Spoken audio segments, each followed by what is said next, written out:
코로나만 해도 힘든데 또 오늘은 또 비도 많이 왔고 또 비도 많이 오고 있습니다. 설상가상이라고 엎친 데 덮친다고 또 화불단해이라는 말도 있습니다. 화는 혼자 오지 않고 꼭 다른 화를 불러가지고 더 어렵게 하는 이런 상황 속에서도 오늘 예배에 참여하신 모든 분들 위해 하나님께서 풍성한 은혜를 주시기를 바랍니다. 이 코로나가 장기화되면서 사람들의 생각이 깊어지고 있다고 합니다. 인생도 생각하고 죽음도 생각하고 그래서 사람들이 철학자가 되어져 가고 있다. 깊은 생각을 하고 있다. 또 이 코로나로 인해서 사람들의 말수가 줄어들고 있다는 얘기예요. 코로나 때문이기도 하고 또 이 마스크로 인해서 사람들의 말을 좀 적게 합니다. 시편 141편 3절에 보게 되면은 다윗이 내 입술에 파수꾼을 세우사 그랬던 것처럼 이 마스크가 파수꾼의 역할을 지금 감당하고 있어요. 그래서 말 두 마디 할 거 그냥 한 마디만 하는, 그래서 말의 실수가 많이 줄어들고 있다. 그런 얘기합니다. 또는 이 코로나로 인해서 비교하는 것이 줄어들고 있습니다. 옛날에는 남과 비교를 많이 했습니다. 마스크를 쓰니까 이쁜 사람도 없고 미운 사람도 없고 다 똑같아요. 그래서 요즘에는 코로나 때문에 성형수술하는 사람도 많이 있다. 이제 그런 얘기도 듣고 화장도 이제 눈만 합니다. 이렇게 눈만. 딴 데는 할 필요가 하나도 없습니다. 늘 쓰고 있으니까. 그래서 눈만 해가지고 눈에 관련된 화장품만 요즘 잘 팔리고 딴 화장품은 안 팔린다는 이제 그런 얘기도 듣습니다. 그래서 옛날에는 누가 무슨 옷을 입었네, 또 무슨 보석을 가졌네, 그런데 요즘에는 별로 그런 거에 대해서 관심이 없어요. 그래서 빌립보서 4장 11절에 있는 말씀처럼 많은 사람들이 자족하는 비결을 배웠어. 이만하면 만족하다. 이 코로나 시대에 코로나 걸리지 않고 그냥 이만큼 살면 만족하다. 그래서 이제 비교가 없다고 그럽니다. 또 한 가지는 이 가족 중심적이어 간다 그런 얘기입니다. 옛날에는 내가 오늘 바빠, 오늘 몇 사람을 만났어, 몇 군데 갔어, 또 내가 전화를 몇 통을 했어, 내 전화부에는 전화번호가 몇백 개, 몇천 개가 있어. 그런 게 자랑이었지만은 이제는 누가 그렇게 불러주는 것도 아니고 만나자 그러는 것도 아니고 또 별로 이렇게 만날 일도 없고 그래서 그냥 가정에 오래 있다 보니까 또 가족과 함께하는 시간, 또 그러다 보니까 남편도 보이고 아내도 보이고 애들도 보이고 부모도 보이고 다 이렇게 힘들게 사는구나 해서 이 공감 능력, 이 가족들 간의 이제 공감 능력이 많이 이제 확대되었다는 이제 그런 얘기를 합니다. 힘들어도 지금 이 시간은 너무 중요한 시간입니다. 지금 이 시간이 우리 생애에 있어서 앞으로 가장 젊은 시간입니다. 지금보다 더 젊어질 수는 없습니다. 지금의 기회고 겸손할 수 있는 기회고 또 시편 73편 28절에 있는 말씀처럼 하나님을 대면할 수 있는, 하나님을 가까이 할 수 있는 그러한 좋은 기회입니다. 지금이 행복한 시간이고 기쁜 시간이고 보람 있는 시간인 줄 믿습니다. 사람들이 다음에 이거 어려움 지나면, 코로나 지나면 다음에 그래서 미루는 경우가 있습니다. 그러나 다음은 오지 않습니다. 지금이 가장 중요한 겁니다. 그래서 지금 이 시간을 놓치지 말아야 됩니다. 남은 시간이 생각보다 짧을 수도 있습니다. 교회에 올 수 있는 시간이 생각보다 짧을 수도 있고 가족들과 함께 할 수 있는 시간이 생각보다 짧을 수도 있고 또 우리가 걷고 활동할 수 있는 시간이 생각보다 또 우리가 살아있는 시간이 우리가 생각하는 것보다 나는 이렇게 계획을 하지만은 그거보다 엄청 짧아질 가능성도 있습니다. 그래서 오늘 이 시간을 놓치지 않고 귀하게 생각하며 감사하며 살아가는 우리 성도들이 꼭 되기를 바랍니다. 오늘 본문에 나오는 베드로 열정적인 사람입니다. 12제자 가운데서도 열정이 있고 급하고 그냥 시원시원한 그런 사람입니다. 주는 그리스도시요 살아계신 하나님의 아들입니다. 마태복음 16장 16절 위대한 신앙 고백을 하기도 했고, 또 내 주위에 있는 사람들, 이 제자들이 다 주를 부인한다 할지라도 나는 주님을 부인하지 않겠습니다. 마태복음 26장 33절에 아주 장담했던 그런 사람입니다. 그러나 그 시간이 조금 지나가자마자 어린 여종 앞에서 예수님을 3번이나 모른다고 부인했어요. 마태복음 26장 70절, 72절, 74절에 보게 되면은 예수를 부인하고, 두 번째는 맹세하고 부인하고, 세 번째는 저주하고 맹세하고 부인했다. 이 3중 부인을 했던 이런 사람입니다. 그래서 이 베드로는 예수님 앞에 체면을 다 구겼어요. 예수님 십자가에 달려 돌아가시고 부활하신 이후에 스스로 생각할 때도 나는 제자 자격이 없다. 또 다른 사람들이 생각할 때도 저 베드로 예수님 3번씩이나 부인한 사람, 네가 무슨 예수님의 제자가 될 수 있겠느냐라는 비난과 손가락질로 인해서 더 이상 주님 앞에 있을 수가 없었어요. 그래서 그의 옛날 직업, 갈릴리 바다에서 고기 잡는 직업으로 다시 돌아가서 이제는 갈릴리 바닷가에 가서 그물을 던지고 있습니다. 밤새도록 그물을 던졌지만은 한 마리도 잡지 못했습니다. 그때 주님께서 생선을 굽고 또 떡을 마련해서 베드로를 만나 주셨습니다. 그리고 베드로를 AS, 애프터 서비스, AS를 완전히 해주셨어요. 새로운 베드로로 만들었습니다. 그래서 우리도 눈이 근시도 있고 원시도 있고 난시도 있고 백내장도 있고 녹내장도 있고 사시도 있고, 눈이 완벽한 사람이 어디 있겠습니까? 주님께서 이 베드로의 시선을 완전히 고쳐주셨어요. 몸도 마음도 시선도 태도도 신앙도 완전히 AS 해주셔서 주님의 좋은 제자로 만드셨습니다. 오늘 우리 모두가 다 여러 가지로 부족함에도 불구하고 주님께서 우리를 AS 또 어루만져 주시고 고쳐 주셔서 이 시대에 베드로처럼 주님 앞에 귀하게 쓰임 받는 우리 모든 본동의 가족들이 다 되시기를 주님의 이름으로 축원을 드립니다. 첫 번째 따라하겠습니다. 주님을 사랑합시다. 주님을 사랑합시다. 15절 말씀을 통독합니다. 그들이 조반 먹은 후에 예수께서 시몬 베드로에게 이르시되 요한의 아들 시몬아, 내가 이 사람들보다 나를 더 사랑하느냐 하시니 이르되 주님 그러하나이다. 내가 주님을 사랑하는 줄 주님께서 아시나이다. 이르시되 내 양을 먹이라 하시고 아멘.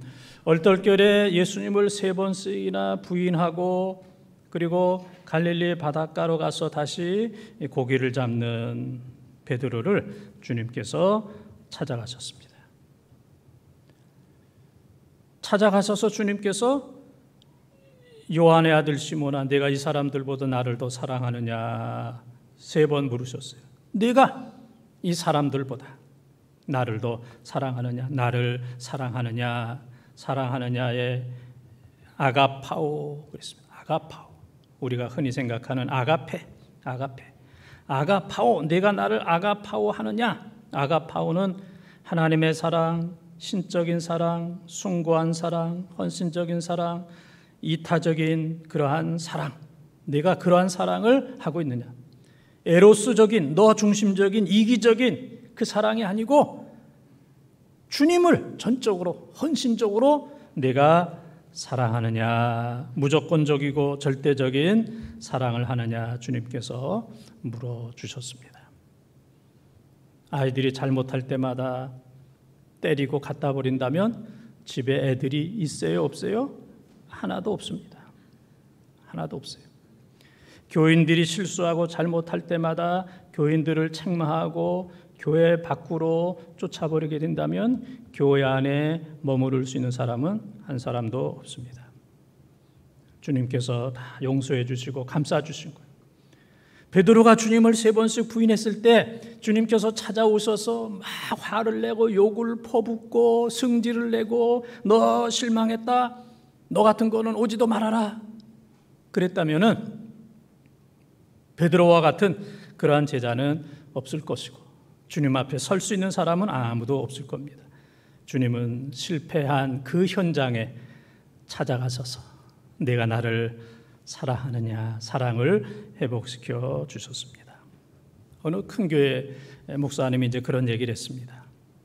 오전에 장례식을 2군데를 한 거예요. 그러니까 장례식 2가정을 해서 이제 마음이 무거웠어요. 이제 오후에 이제 결혼식이 있었는데 그냥 별로 이렇게 생각 없이 입에서 그냥 말이 툭 나왔어요. 결혼식 주례를 하면서 아이고 장례식에 모인 여러분 얼마나 슬프냐고 그랬습니다. 그냥 뭐 별로 생각 없이 오전 생각하면서 그냥 입에서 그냥 툭 이렇게 이제 튀어나온 겁니다. 그랬을 때 반응이 3가지였다는 얘기예요. 첫째는 왜 저래 우리 목사님 왜 저래 이제는 안 되겠구만 그냥 비난하고 비판하는 이제 그런 사람이 있었고, 2번째는 아이고 우리 목사님도 사람이네 실수하네 우리나 다 똑같네 그렇게 이제 반응한 사람이 있은 반면에 3번째는 아 우리 목사님의 유머가 대단해 유머가 대단해 이렇게 웃음 없는 이런 때에 이렇게 웃음을 주시고 이해하고 배려하는 이해해주고 배려하는 이제 그런 3부류의 사람들이 있었다 하는 얘기입니다. 이 3가지 가운데 여러분들은 어디에 해당됩니까? 1번에 해당됩니까? 2번에 해당됩니까? 아니면 3번에 해당이 됩니까? 네? 어떤 아이가 옛날에 성적표를 가져왔는데 수미양가 근데 다 가예요. 다 가. 너 집에 가. 수미양가. 근데 양만 하나입니다. 양. 그게 뭐냐면 체육만 양이야. 그 부모님이 그 성적표를 받아보니까 한심해. 그럼에도 불구하고 그 자기 아이에게 얘기하기를 내 아들아 네가 한 가지 과목에 너무 치중했구나. 한 가지 과목에 너무 치중해서 양을 받았구나. 다음에는 한 가지에 치중하지 말고 좀 골고루 좀 잘 해봐라. 그래서 용기를 얻어가지고 조금씩 더 잘하게 되어서 그 아이가 나중에는 공부도 잘하고 또 성공도 하게 되었다는 이제 그런 얘기입니다. 그래서 문제 부모가 있는 거지 문제아는 없다 그런 얘기합니다. 부모가 문제지 자녀는 문제가 없다. 부모가 잘하면 자녀들도 이제 잘한다 하는 이제 그런 얘기입니다. 사랑이라고 하는 것은 사랑할 수 없는 사람을 사랑하는 거예요. 사랑받을 자격이 없는 그 사람을 사랑하는 거. 자녀들 가운데, 교인들 가운데 도저히 사랑받을 자격이 없는 그 사람을 사랑하는 거, 이것이 바로 진정한 사랑입니다. 주님께서 우리들에게 베푸신 사랑이 바로 이 사랑이에요. 우리가 뭐 똑똑하고 잘나고 거룩하고 의로워서 사랑받을 자격이 있어서 사랑받는 게 아니라 우리는 사랑받을 만한 자격이 전혀 없는 베드로처럼 예수님을 3번씩이나 저주하고 부인하고 맹세했던 정말 예수님이 버려도 10번 100번 더 버릴 수 있는 그런 상황 속에서 베드로를 찾아오셔서 사랑하셨던 것처럼 우리 주님께서 우리를 사랑하신 거예요. 우리가 여기 있는 증거는 주님의 사랑의 증거예요. 우리의 죄와 허물이 너무너무 많이 있지만은 죄보다 허물보다 더 많은 주님의 사랑으로 용서하시고 감싸 주셨기 때문에 오늘 우리가 의로워지고 또 오늘 우리가 하나님 앞에 예배를 드리는 겁니다. 그래서 사랑하면 다 참을 수 있습니다. 사랑하면 다 덮을 수 있습니다. 사랑하면 무엇도 아깝지 않습니다. 그래서 우리의 시선이 미움의 시선이 아니고 비난의 시선이 아니라 이제는 사랑의 시선으로 바뀌어져야 됩니다. 우리가 누구를 다른 사람들을 볼 때 미움과 비난의 시선으로 우리가 보았지만은 이 시선을 버리고 사랑의 시선으로, 아주 차가운 시선이 따뜻한 시선으로 바뀌어져야 돼요. 우리의 눈이, 우리의 시선이 바뀌어져야 됩니다. 우리의 시선이 사랑의 시선으로 바뀌어지게 된다면 나에게 놀라운 변화가 나타나게 되는 거예요. 기적이 나타나게 되는 겁니다. 내가 다른 사람들을 사랑의 시선으로 바라보게 된다면 다른 사람이 복을 받는 것보다 내가 먼저 복을 받아요. 내가 사랑의 시선이 되면 내 마음이 편안하고 내 건강이 좋아지고 내 관계가 다 풀려지고 그 다음에는 스트레스도 아픔도 상처도 다 사라지게 되는 겁니다. 내가 사랑의 시선을 가지면 내가 가장 행복한 사람이 됩니다. 나 때문에 다른 사람들이 행복해진다는 사실을 기억하면서 예수님께서 사랑받을 자격이 없는 베드로를 사랑의 사람으로, 사랑의 시선으로 바라보시고 그에게 큰 은혜를 베풀어 주셨던 것처럼 사랑의 시선으로, 사랑의 마음으로, 사랑의 삶으로 살아가는 우리 귀한 본동의 가족들이 다 되시기를 주님의 이름으로 축원합니다. 두 번째 따라하겠습니다. 주님의 양을 먹입시다. 주님의 양을 먹입시다. 17절을 통독합니다. 세 번째 이르시되 요한의 아들 시몬아 네가 나를 사랑하느냐 하시니 주께서 세 번째 네가 나를 사랑하느냐 하심으로 베드로가 근심하여 이르되 주님 모든 것을 아시오매 내가 주님을 사랑하는 줄을 주님께서 아시나이다. 예수께서 이르시되 내 양을 먹이라. 아멘. 베드로가 예수님을 세 번 부인했다 그랬잖아요. 마태복음 26장 70절, 72절, 74절에 세 번을 부인했어요. 그랬더니 예수님께서 오늘 요한복음 21장에서 베드로에게 세 번 내가 나를 사랑하느냐 물으셨어요. 내가 나를 사랑하느냐. 그래서 내가 주님을 사랑합니다. 세 번 대답했을 때 주님께서 내 양을 먹이라. 내 양을 치라. 내 양을 먹이라. 세 번 말씀하셨어요. 내 양을 먹이라, 내 양을 치라, 내 양을 먹이라. 여기서 양을 치라 하는 얘기는 몽둥이로 치라는 하는 얘기가 아니고 잘 돌봐라, 케어, 잘 양육을 하라 하는 이제 그런 말씀입니다. 베드로가 예수님을 사랑하는 것을 확인한 이후에 그에게 사명을 주셨어요. 사랑 없으면 사명도 없습니다. 사랑 없으면 사명을 감당할 수도 없습니다. 사랑 없으면 사명이 귀중한 것도 모릅니다. 우리가 주님을 사랑하기 때문에 우리가 예배도 귀중하고 주께서 우리에게 맡겨주신 귀한 사명도 우리가 귀중하게 생각하는 거예요. 사랑과 사명은 정비례하는 겁니다. 사랑만큼 사명을 귀하게 생각하는 거예요. 그런데 예수님께서 오늘 말씀을 보게 되면은 내 양을 먹이라 그렇게 세 번이나 말씀하셨어요. 저도 이제 우리 동네를 많이 걸어 다녀요. 걸어 다니다 보면 길바닥에서 이제 우연히 만나는 이제 교인들이 있습니다. 그러면 교인들이 종종 그래요. 아, 목사님, 생각난 김에, 본 김에, 그 목사님, 우리 아들, 딸 위해서 좀 기도해 주세요. 그렇게 얘기합니다. 예. 제가 그 즉시에서 그냥 걸어가면서 기도합니다. 잊어버릴까봐. 그런데 이제 그런 분이 있는 반면에 어떤 분들은 정중하게 목사님 우리 가정을 위해서 기도해 주세요. 우리 자녀를 위해서 기도해 주세요. 이런 문제가 있습니다. 기도해 주세요. 그것도 한 번도 아니고 두 번, 세 번씩 목사님 꼭 기도해 주세요. 그런 분들이 있습니다. 이렇게 정중하게 부탁하는 사람들은 제가 새벽에 기도할 때마다 그분들의 얼굴이 떠올라요. 아, 그분이 나에게 정중하게 기도해달라고 한 번, 두 번, 세 번이나 부탁했지. 어쩌다가 길에 가다 만나가지고 만난 김에 부탁하는 그런 기도는 생각이 안 나는데, 그래서 거짓말 할까봐 저는 즉석에서 이렇게 기도합니다. 그런 분들을 위해서는 즉석에서 기도하지만은 정중하게 목사님 기도해 주세요. 그런 사명을 저에게 주는 분에 대해서는 생각이 꼭 나요. 성령님께서 생각나게 해주시고 또 기도할 때 생각이 나게 됩니다. 주님께서 지나가다가 베드로에게 야, 너 만난 김에 너 내 양을 좀 먹여라. 그리고 쓱 지나가신 게 아니고 주님께서 정중하게 네가 나를 사랑하느냐 3번 사랑을 확인한 이후에 내 양을 먹이라, 내 양을 치라, 내 양을 먹이라. 한 번도 아니고 3번이나 주님께서 베드로에게 정중하게 부탁을 하셨습니다. 베드로에게 귀한 사명을 주신 거예요. 너 내 양을 잘 섬겨라. 내 양을 잘 먹여라. 내 양을 잘 케어하라.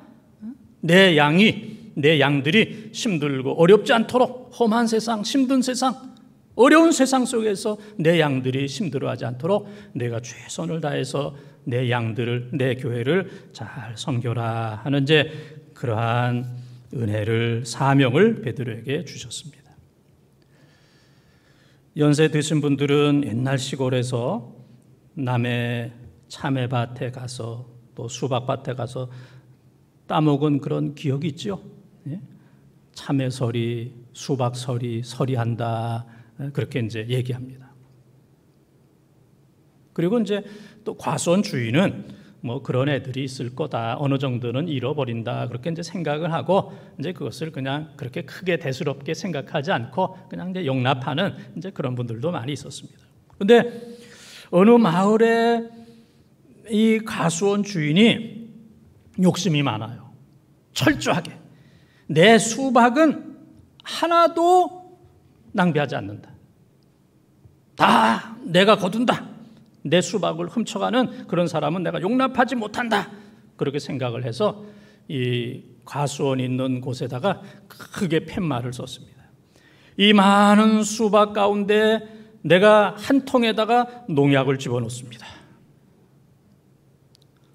그래서 누군가 그것을 먹고 죽어도 나는 책임이 없습니다.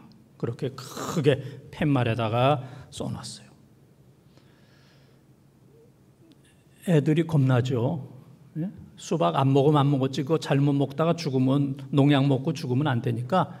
그러니까 뭐 아이들이 그 수박밭에는 얼씬도 하지 않았습니다. 그래서 이 농부는, 이 과수원 주인은 야, 내가 잘했다. 나는 한 통도, 수박 한 통도 내가 다른 사람들에게 주지 않는다. 내가 잃어버리지 않는다. 내 것은 내가 다 지킨다. 그렇게 아주 자기를 대견하게 똑똑하게 이제 생각을 했어요.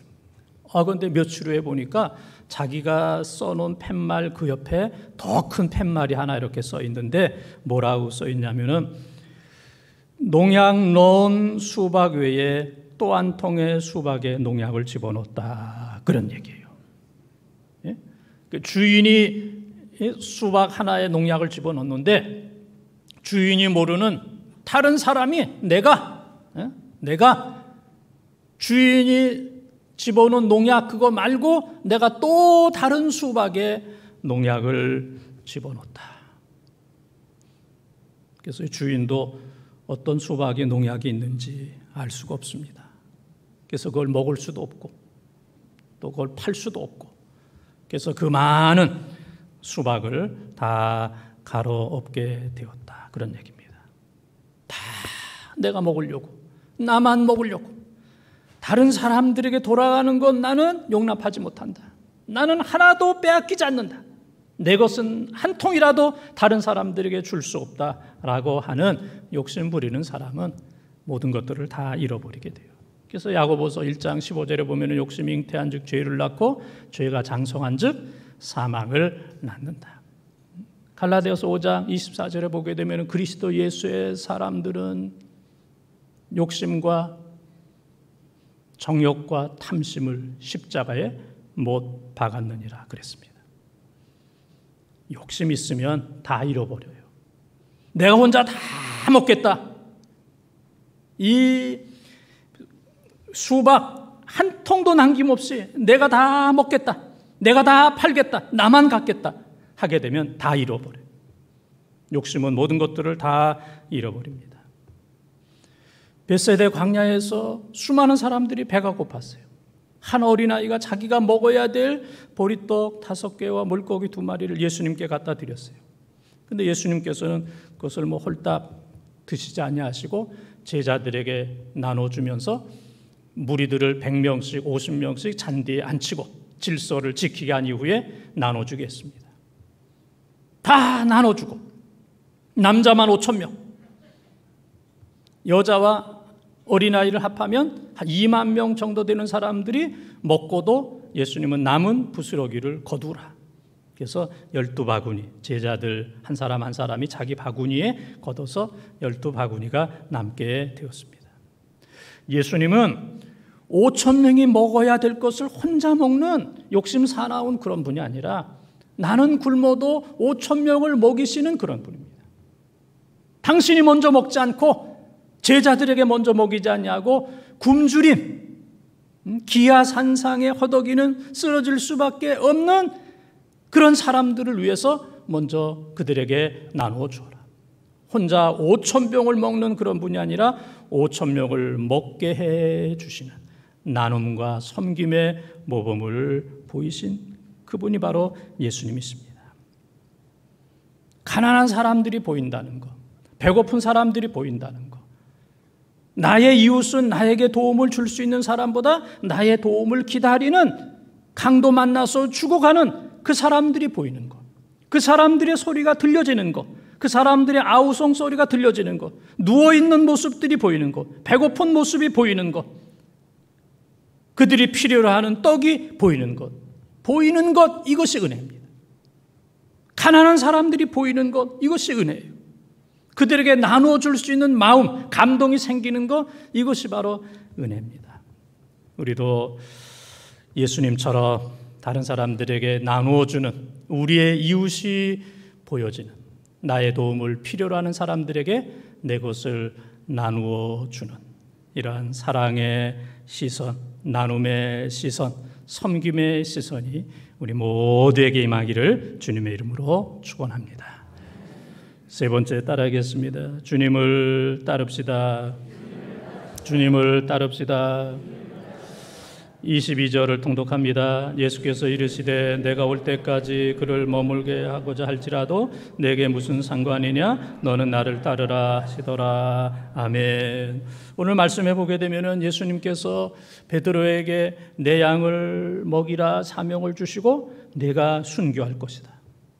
내가 지금은 마음대로 이것저것 다니지만은 그러나 후에는 다른 사람들이 너를 잡을 것이다. 그래서 내 마음대로 내 몸을 하지 못할 것이다. 내가 순교할 것이다. 주님께서 그런 말씀을 하셨고 베드로는 그 말씀대로 64년 7월에 네로 황제에 의해서 거꾸로 십자가에 매달려서 순교를 하게 되었습니다. 베드로는 주님께서 나는 순교한다 그랬는데 이 젊은 요한에 대해서는 말씀이 없었어요. 그래서 베드로가 예수님, 그러면은 이 제일 어린 이 사도 요한, 이 요한은 어떻게 되겠습니까? 요한도 순교하는 거지요? 요한도 순교해야 됩니다. 그런 뜻으로. 나만 순교할 수는 없습니다. 요한도 순교 꼭 해야 됩니다. 요한은 어떻게 되겠습니까? 하는 얘기는 나뿐만 아니라 요한을 비롯한 다른 제자들도 다 순교를 해야 됩니다. 그런 뜻으로 얘기했을 때 예수님께서 강하게 말씀하셨어요. 그게 내게 무슨 상관이냐?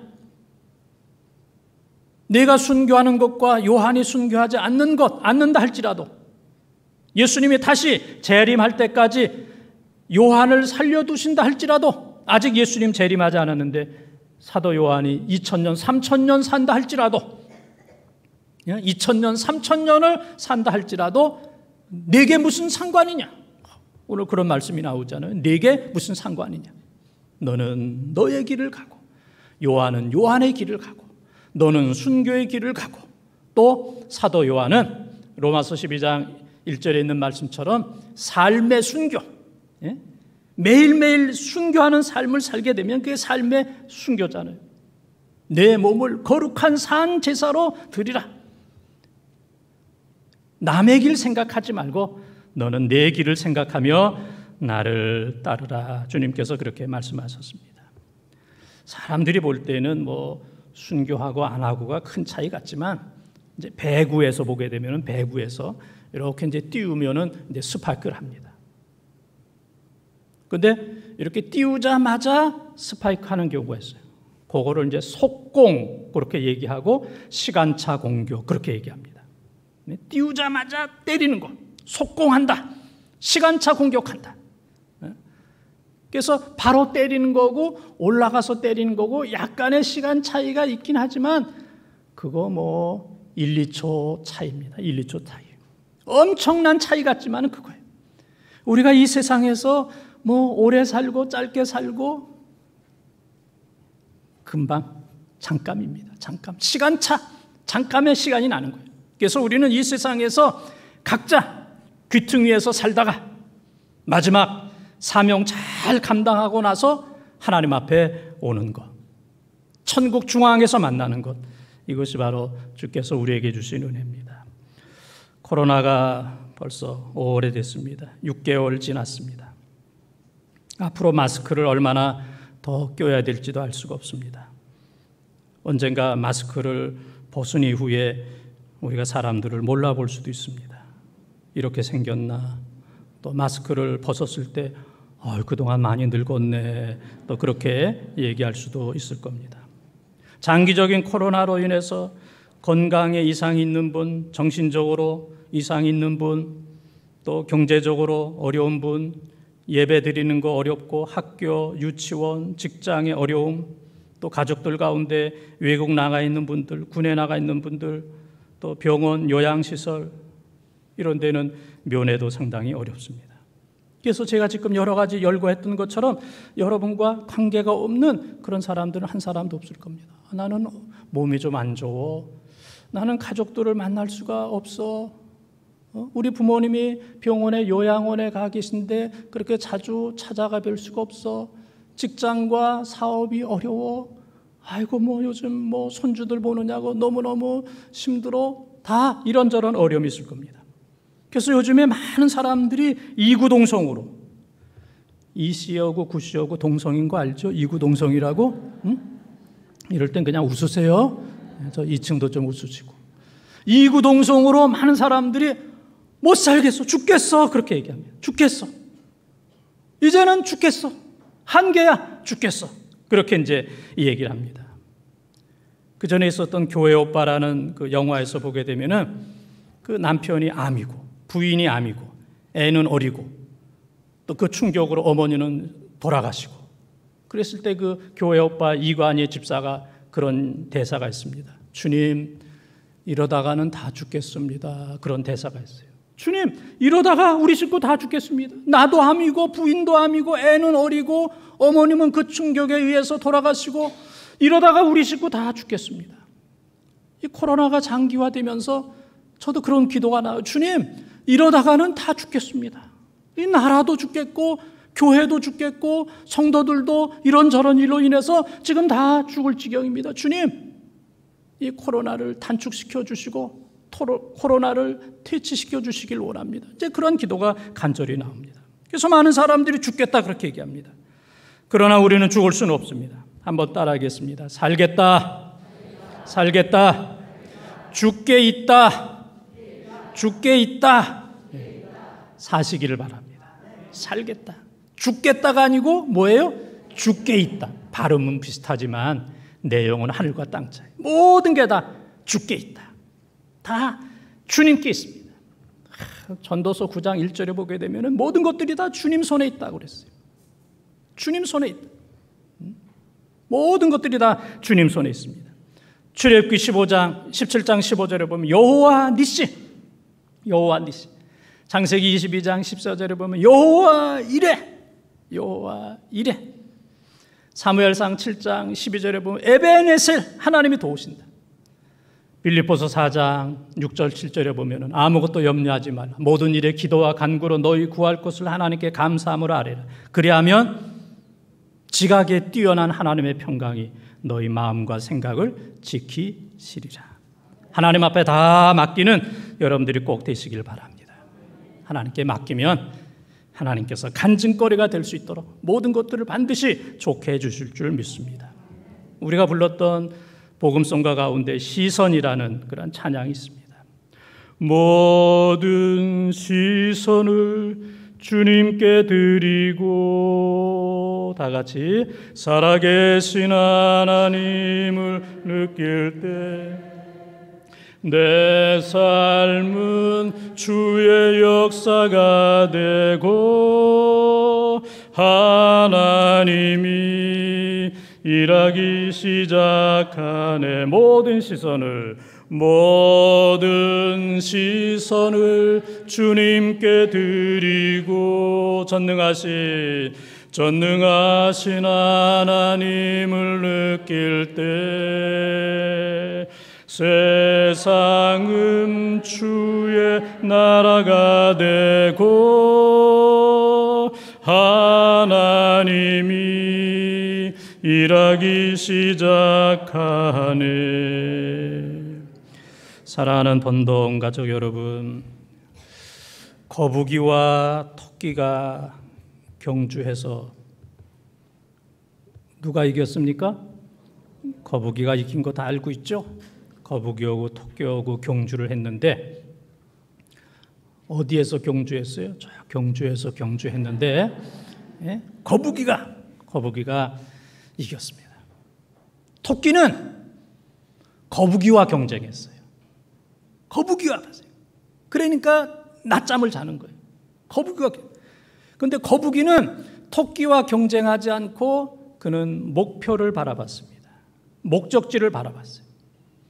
그래서 토끼가 저 앞에 갔지만은 토끼 생각하지 않고 목적지를 바라보면서 한 걸음 한 걸음 꾸준히 가서 그는 승리하게 되었습니다.